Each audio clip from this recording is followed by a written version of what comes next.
Friends, నా పేరు నార్న వెంకట సుబ్బయ్య, అధ్యక్షుడు భారత హేతువాద సంఘం. ఆశ్రమాల పేరుతో ఆధ్యాత్మికం పేరుతో రకరకాలుగా మోసాలు చేస్తూ ఉన్నారు, మీకు తెలుసు. మరి ప్రభుత్వం ఈ మధ్య చంద్రబాబు నాయుడు గారు భూములు ఆక్రమిస్తే జైలే గతి అన్నాడు, మీకు తెలుసు.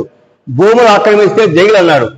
మరి ప్రకాశం జిల్లాలో రామదూత అనే ఒక దొంగస్వామి 20 ఏళ్ల నుంచి ప్రభుత్వ చెరువు పూర్వంబోకులు ఆక్రమించి ఆశ్రమం పేరుతో మోసం చేస్తున్నాడు.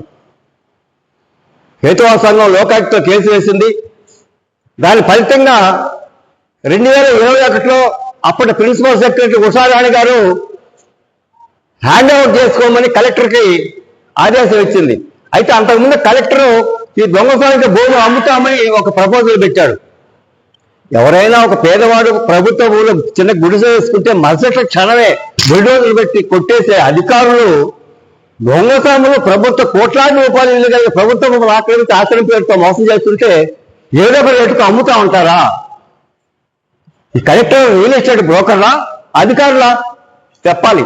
ఎందుకంటే ప్రకాశం జిల్లాలో దొంగ రామదేవ స్వామి భూములు ఆక్రమించి మోసం చేస్తుంటే నెల్లూరు జిల్లా కలెక్టర్ ఈ మధ్య నెల్లూరు జిల్లాకు పోయింది. ఆ ఏరియా ఏదో ఒక రేటుకు అమ్మాలని ప్రపోజల్ పెడతాడు కలెక్టర్.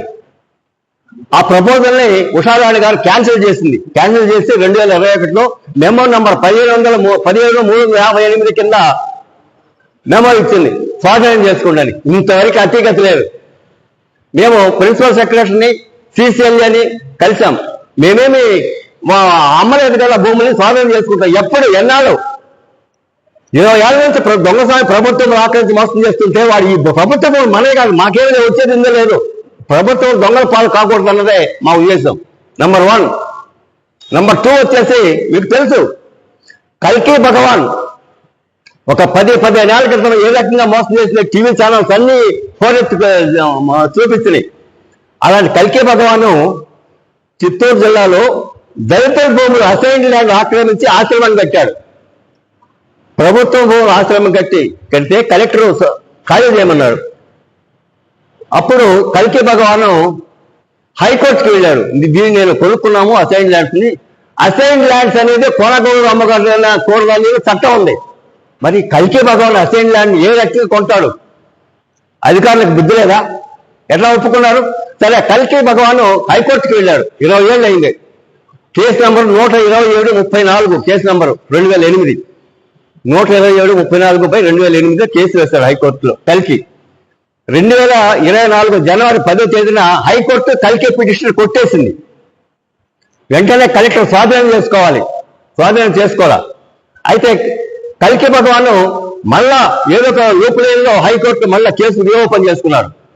రీఓపెన్ చేసుకొని అప్పుడు కూడా తన కేసు బలం లేదని, దళితులకే కేసు బలంగా ఉందని ఇక హైకోర్టు ఎక్కడ చేవట్లు పెట్టుద్దో, లేకపోతే కేసు కొట్టేస్తుందో, మళ్ళా కొట్టేస్తుందో, కట్టిన దాన్ని మళ్ళా పడగొట్టుద్దో అని 13/3/2026 అంటే లాస్ట్ నెలలో కేసుని ఉపసంహరించుకున్నాడు. కేసు ఉపసంహరించుకుంటే కలెక్టర్ బాధ్యత లేదా? వెంటనే దళితులు భూములు పంచాలని ఈ రోజు వరకే గతి లేదు. మేము లెటర్ ఇచ్చాం, చూస్తాం ఉంటున్నారు. ఎప్పుడు? అయితే చంద్రబాబు గారు తాట తీస్తాము, భూములు ఆక్రమిస్తున్నారు. ఏమిటి తాట తీయటం అనేది అంటే ఇంకొకటి కూడాను. తిరుపతి జిల్లా బిఎల్ కండ్రెడ్డి మండలంలో 21 ఎకరము ఫారెస్ట్ ల్యాండ్, అంజూర్ ఫారెస్ట్ ల్యాండ్, డీప్ ఫారెస్ట్ ఆక్రమించి 21 ఎకరం ఆచరణ మోసం చేస్తున్నాడు. మరి మన అటవీ శాఖ మంత్రి, ఉప ముఖ్యమంత్రి పవన్ కళ్యాణ్ గారు అటవీ భూములు ఆక్రమిస్తే తాట తీస్తాం మరి రంకెలేస్తున్నాడు కదా. ఏమని రంకెలు తెలియదా? అటవీ భూములు ఆక్రమిస్తే మేము ఎన్నో లెటర్లు పెట్టాం. అయితే అక్కడ ఇంకా నాటకాలు ఆడుతున్నారు కలెక్టర్, తిరుపతి జిల్లా కలెక్టర్లు. అది రెవెన్యూ భూమి ఎవరిలో అమ్మారు కల్కి అంటాడు. అమ్మితే అంతకుముందు డీప్ ఫారెస్ట్ లో రెవెన్యూ ఎలా ఉంటుంది? మా కాగితాలు రుజువులు ఏమన్నాం, సమాధానం లేదు, ఈ రోజు వరకు లేదు. కాబట్టి మన ముఖ్యమంత్రి గారు వెంటనే ఈ కేసులో స్పందించి చొరవ తీసుకొని ప్రకాశం జిల్లాలో దొంగ రామదేవ ఆక్రమించి భూములను స్వాధీనం చేసుకోవాలని ప్రిన్సిపల్ సెక్రటరీ ఇచ్చిన ఆదేశాలు అమలు పరచమంటున్నాం. మేమేమి కొత్తగా చెప్పమంటున్నా. ప్రిన్సిపల్ సెక్రటరీ ఆదేశాలు అమలు పరచండి ముఖ్యమంత్రి గారు. అట్లాగే తిరుపతి జిల్లాలో కల్కి ఆక్రమించిన భూముల్ని కేసు విత్డ్రా చేస్తున్నారు కాబట్టి ఆ భూముల్ని దళితులకు పంచండి. అది మేము కోరేది. మా సొంతమేమో లేదు ఇందులో. ప్రభుత్వం దొంగలు పాకూడదు అనేది మా తపన. అంతకుముందు కలెక్టర్ అమ్ముదామని చూస్తే అమ్మకాన్ని రద్దు చేసి స్వాధీనం చేసుకుని 2021 ప్రిన్సిపల్ సెక్రటరీ ఉత్తరాలు ఇచ్చింది. తర్వాత 2024లో కల్కి ఇచ్చిన పిటిషన్ ని హైకోర్టు కొట్టివేసింది. జనవరి 1/10/24లో.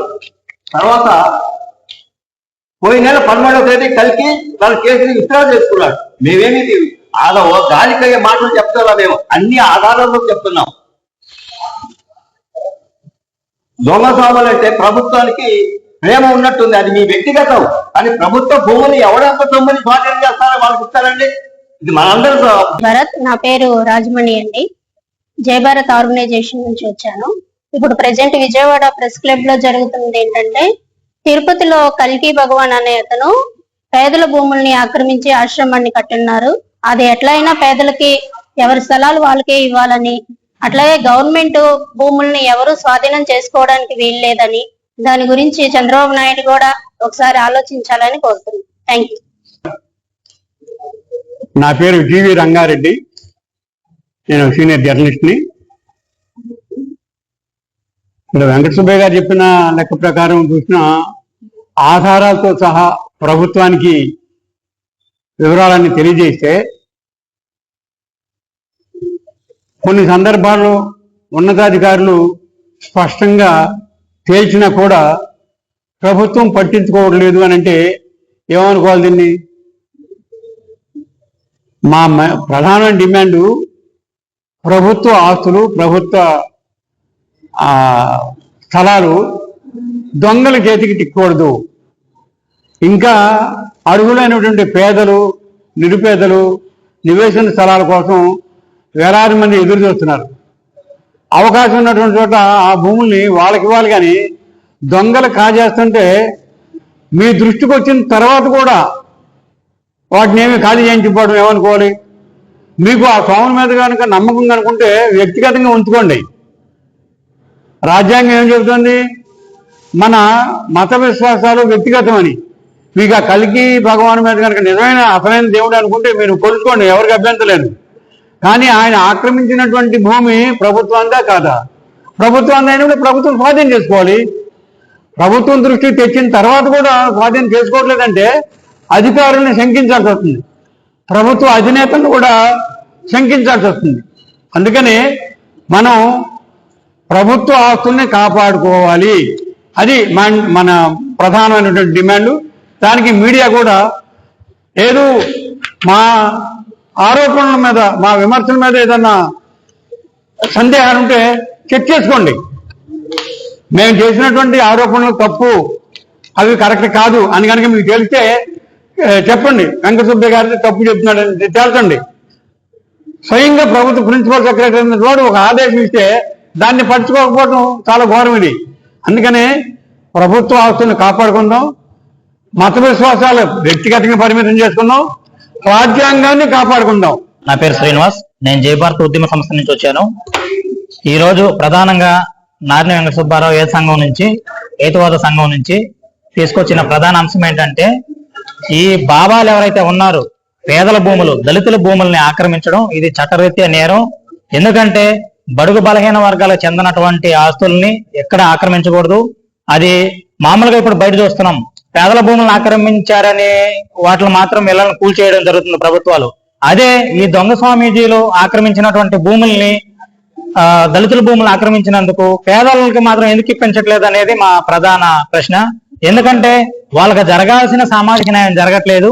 ఈ విధంగా ఏ స్వామీజీలైనా కూడా ప్రభుత్వ భూములను ఆక్రమించడం, పేదల భూములను ఆక్రమించడం చట్టరీత్యా నేరం. అది కూడా ప్రభుత్వ అధికారులు పేదలకు చెందాల్సినటువంటి భూములు వాళ్ళకి అప్పగించాలని చెప్పినా కూడా ప్రభుత్వం ఇంకా కూడా చర్యలు తీసుకోనందుకు చింతిస్తున్నాము. ఇది జై భారత్ ఖండిస్తుందండి. నమస్కారం. జై భారత్.